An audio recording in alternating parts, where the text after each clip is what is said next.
सगळ्यांना शुभ दुपार. झाली का सगळ्यांची जेवणं? तर आज गुरुवार, माझा उपवास. बरेच दिवस झालं साबुदाणा खिचडी दाखवली नव्हती तुम्हाला, म्हणजे बनवलीच नव्हती मी. त्या दिवशी पण बटाट्याची भाजीच बनवली होती. आज बनवली आहे मस्त चुलीवरची गरमागरम साबुदाणा खिचडी. मिरची चिरून घातली आहे, बटाटा चिरून घातला आहे, शेंगदाण्याचं कूट, अशी आरावरची मस्त गरमागरम साबुदाणा खिचडी.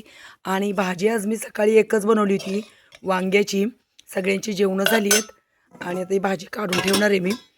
आणि इकडे आपल्या मस्त अशा भाकरी, चपात्या, लोणच्याची फोड आत्याने घेतली होती.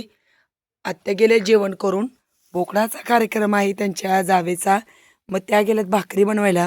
आणि आज मी एकटीच घरी आहे. जायचं आहे मला पण. मला आता गाईंना पाणी दाखवायचं आहे आणि जायचं आहे खुरपायला. ऊन खूप वाढलं आहे, थोडी तब्येत बिघडल्यामुळे आवाज माझा बसला आहे. आणि तुमच्या सगळ्यांच्या कमेंट्स आल्यात की ताई तब्येतीची काळजी घे, तर विचारल्याबद्दल धन्यवाद. औषध घेते आहे मी, तर होईल थोडा आवाज नीट लगेचच. आवाज माझा खूप बसला आहे आणि वेगळा येतो आहे. आणि आमची मावडी बघा, ससे भाऊ ना आमचे तिकडे बाजेवर झोपलेत. तर ऊन भरपूर वाढले, काम आता उरकते, गाईंना पाणी वगैरे दाखवते आणि मी पण जाते गवत घ्यायला. दोडका थोडासा खुरपायचा राहिला आहे आणि लवकरच त्यात मला लावायची आहे मिरची. तर चला या सगळ्यांनी मग आमच्याकडे जेवायला. तर गाईंना वगैरे पाणी दाखवते. लालू काळू आतमध्ये आहेत.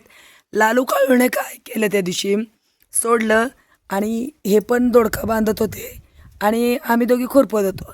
तर ह्या दोघांनी मिरचीचा ट्रे एक ओढला आणि मस्ती करून सगळ्या ह्याच्यात मिरची केली. परत मी घरी आले गाईंना गवत टाकायला, तर बघितलं तर सगळीकडे मिरच्या होत्या.